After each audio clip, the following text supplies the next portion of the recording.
రాముడి భూములు కబ్జా వీడేటప్పుడు పేర్లు రికార్డులు మార్చి ఆక్రమించిన అక్రమార్కులు ఆ స్థలాల్లో ఫంక్షన్ హాల్లు రిసార్ట్లు వాణిజ్య నిర్మాణాలు 2 ఏళ్ల క్రితమే త్రిసభ్య కమిటీ నివేదిక దేవరియాంజల్పై హైడ్రా దృష్టి సారించేయాలనే డిమాండ్ మేడ్చల్ జిల్లా తుమ్కుట మున్సిపాలిటీ పరిధిలోని దేవరియాంజల్లోని రామచంద్రస్వామి ఆలయ భూములు నేటికి కబ్జా వీడడం లేదు 1350 ఎకరాల ఆలయానివేనని త్రిసభ్య కమిటీ నివేదిక ఇచ్చి 2 ఏళ్లు గడుస్తున్న ప్రభుత్వ అధికారులు పట్టించుకోవడం లేదు అక్కడ దశాబ్దాలుగా ఫంక్షన్ హాలు రిసార్ట్లు పరిశ్రమలు వాణిజ్య సముదాయాలు నిర్మించుకొని అక్రమార్కులు ఆదాయం పొందుతున్నారు ఆలయ భూములను కబ్జా నుంచి విడిపించి ప్రభుత్వ స్వాధీనం చేసుకోవాలని కాంగ్రెస్ వర్కింగ్ ప్రెసిడెంట్ ఎంపీగా ఉన్న ప్రస్తుత రేవంత్ రెడ్డి గతంలోనే పేర్కొన్నారు గతంలో ఆయన వర్కింగ్ ప్రెసిడెంట్గా తర్వాత పీసీసీ హోదాలో పనిచేసి ఇప్పుడు ఆయన ముఖ్యమంత్రి అయ్యింది మనం తలుచుకుంటే క్షణాల్లో పని ఈ మేరకు ఆలయ భూములపై దృష్టి సారించాలని స్థానికులు భక్తులు కోరుతున్నారు దేవరియాంజల్లో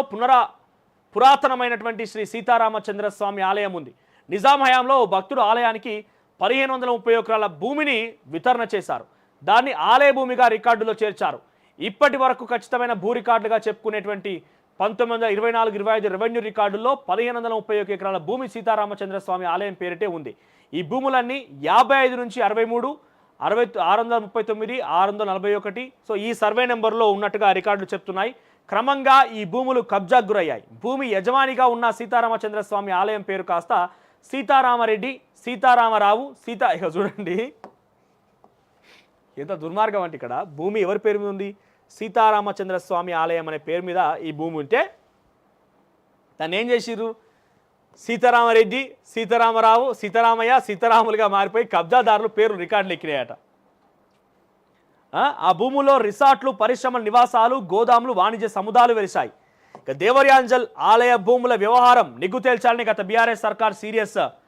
సీనియర్ ఐఏఎస్ అధికారి ఎం రఘునందన్ రావు నేతృత్వంలో 2021 మే నెలలో త్రిసభ్య కమిటీ నియమించింది ఈ కమిటీ దేవరియాంజల్లో క్షేత్రస్థాయిలో పర్యటించింది ఆలయ భూములు వాణిజ్య నిర్మాణాలు ఫంక్షన్ హాలు రిసార్ట్లు పరిశ్రమలు వెలిసాయని కొంతమంది సాగు కూడా చేసుకుంటున్నట్టుగా గుర్తించింది ఈ నేపథ్యంలో 1350 ఎకరాలు దేవాదాయ శాఖకే చెందుతాయని 2022 నవంబర్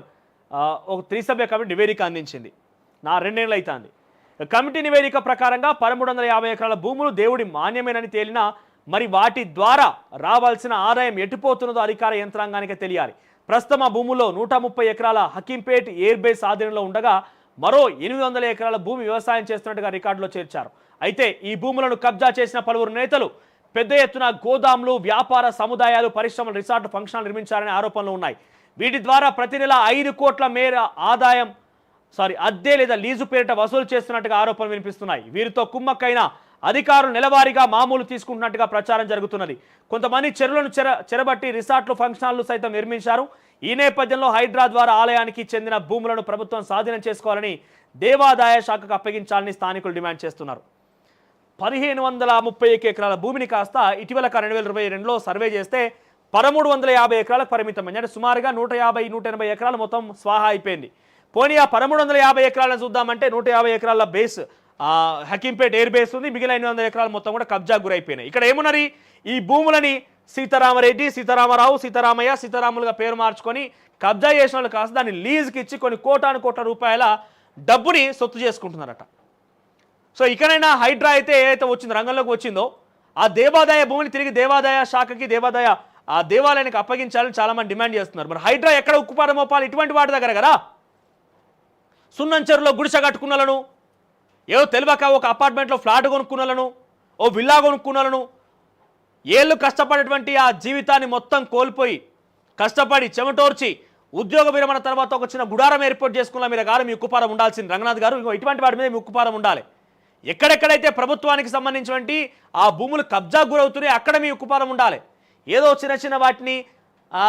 గుడారాలను కూల్చేసి అరిగేసి ఇది చేసి మేము చేస్తామంటే అది పొరపాటే మీరు పెద్దలను కొట్టండి పేదలను కొట్టి పెద్దలకు పెట్టడం కాదు పెద్దవాళ్ళని కొట్టి పేదలకు పెడితే మీరు నిజంగా దేవుడు అవుతారు ఇక్కడ దేవుడు భూములు కాపాడు నిజంగా మీకు చిత్తశుద్ధి ఉంటే ఏమాత్రమైనా మీకు హైడ్రా అనే విషయంలో మేము చాలా క్లియర్గా ఉన్నామనే ఒక ఇంటెన్షన్ కనుక మీలో ఉంటే ఇక్కడ ఈ భూమిని జప్తు చేసి తిరిగి ఆ దేవాలయ భూమికి అప్పగించండి ఆ దేవాలయానికి అప్పగించండి